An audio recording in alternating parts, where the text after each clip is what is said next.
Bom, capítulo 10, página 2. Nós vamos falar sobre a população e a demografia da Ásia, tá?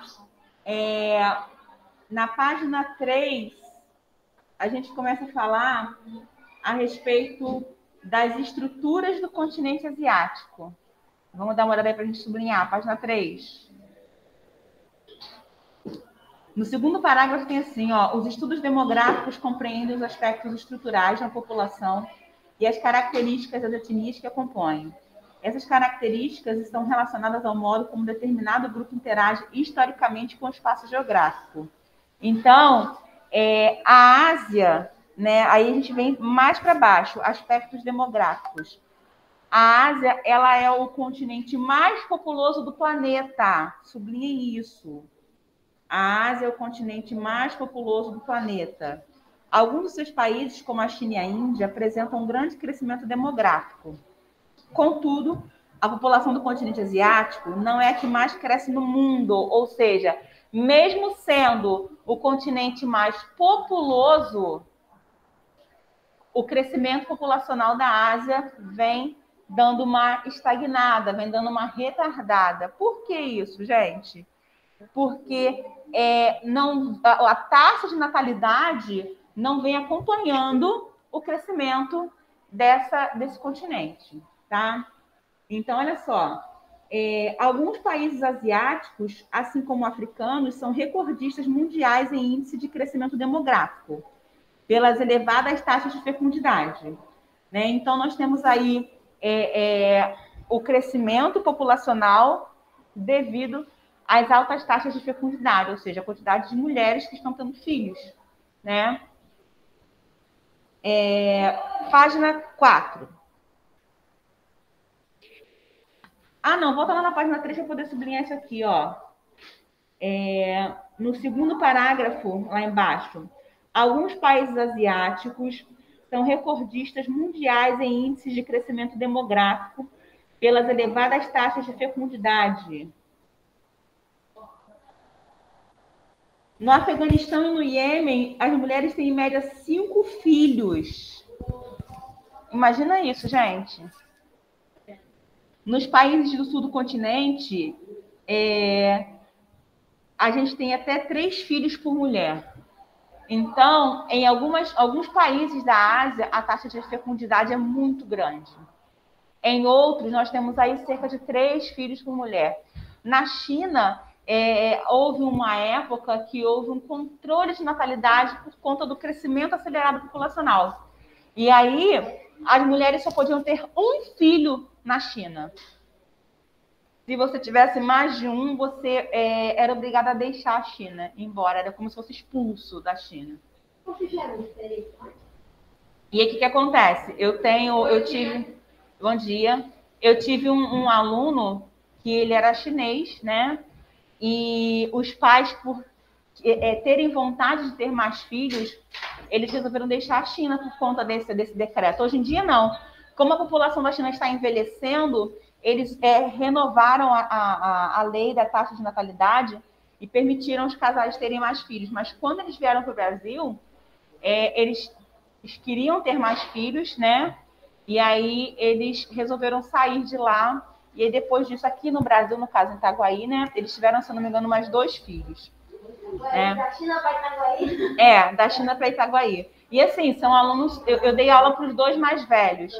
São alunos inteligentíssimos, né? O mais velho, ele fala 5 idiomas. Além do chinês, do mandarim, do inglês, do espanhol, o português. O que ele teve mais dificuldade para assimilar, para aprender, foi o português. Mas o português Pois é, a nossa gramática é bem complicada, perto das outras gramáticas dos outros idiomas, né? Bom, vamos lá. Página 4. Em alguns países, aspectos culturais e religiosos, como a condenação do uso de métodos contraceptivos, contribuem para que as taxas de fecundidade se mantenham altas. Ou seja, em alguns países, por conta de questões religiosas e culturais, é meio que proibido o uso de anticoncepcionais. Então, por conta dessa proibição cultural e religiosa, as taxas de fecundidade crescem absurdamente. As mulheres têm um filho atrás do outro, né?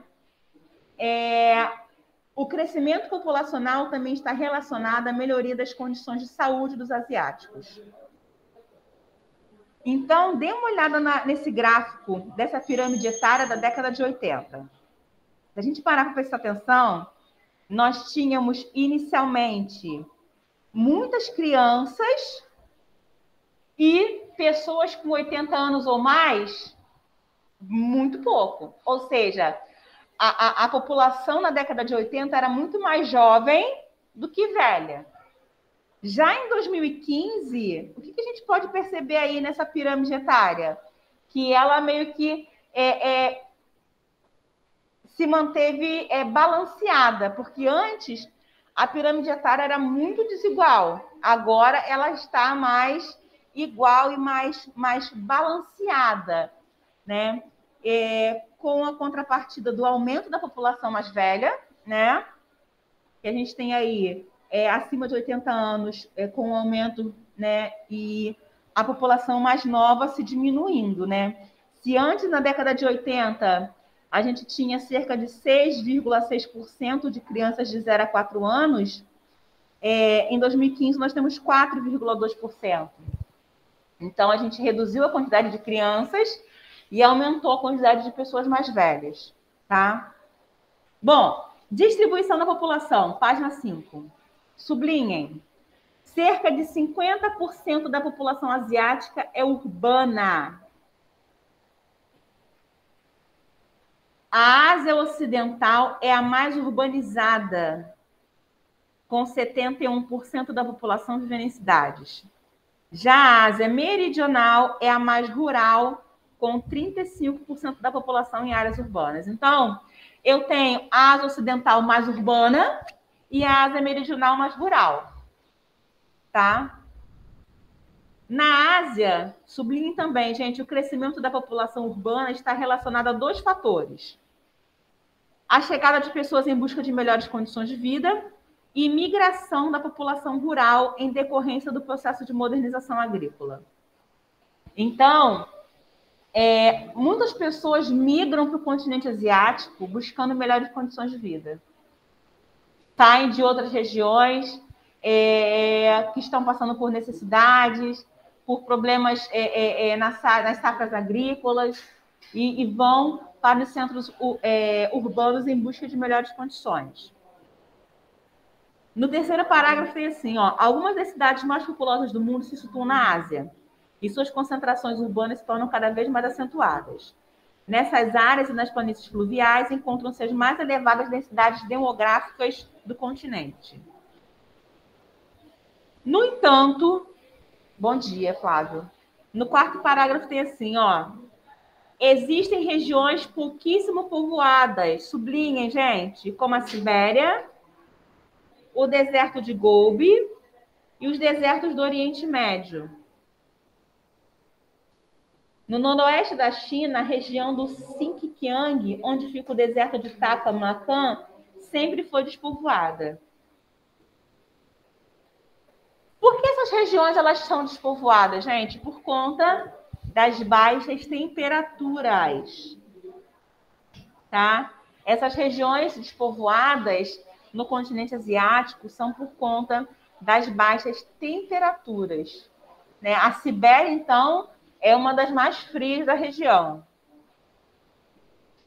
Vamos na página 6.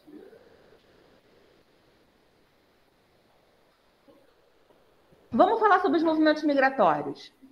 Dê uma olhada nesse fluxo migratório aí de 2010 e 2015.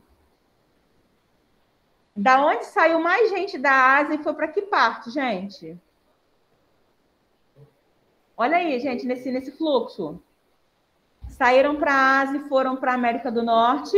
E para onde mais? Os 2 grandes fluxos. América do Norte e para a Europa, né?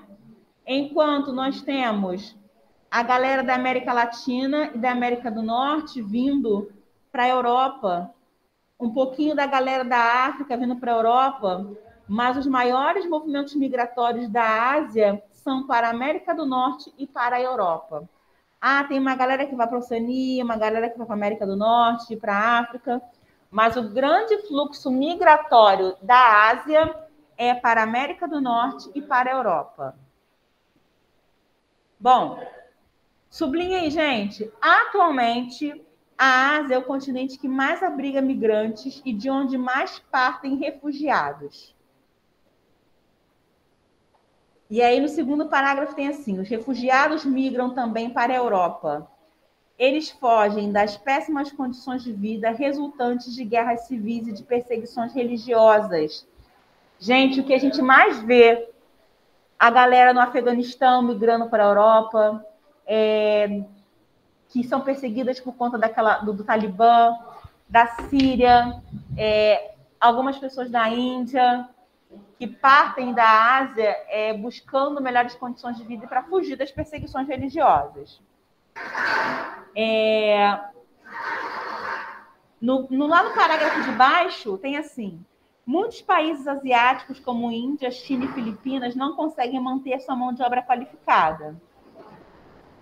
Assim, observam a migração de importantes cientistas e pensadores para outros lugares do mundo, em um fenômeno denominado fuga de cérebros. Gente, o que isso significa? Se a gente olhar hoje, tipo, os grandes pesquisadores norte-americanos que vivem na América ou na Europa, você vê sempre tem um chinês lá, sempre tem um japonês. Aqui no Brasil é a mesma coisa. Sempre quando você vê uma nova tecnologia sendo desenvolvida, é o fulano de tal. Quando você olha, o cara é chinês, que está no Brasil fazendo pesquisa. O cara está na América fazendo pesquisa. O cara está na Europa fazendo pesquisa. Por quê? Porque eles não são valorizados nas áreas de origem. Olha só, muitos países asiáticos não conseguem manter a sua mão de obra qualificada. Então, muitos cientistas saem das suas áreas de origem e vão para outros continentes. Esse fenômeno se chama fuga de cérebros. Ou seja, os grandes gênios saem dos seus locais de origem porque eles não são valorizados, tá? Esse tipo de fluxo migratório prejudica os países de origem, pois a mão de obra qualificada passa a fazer parte do quadro de países com economias mais prósperas, né? Página 7. Outra característica dos movimentos migratórios asiáticos é a exportação de força de trabalho pouco qualificada.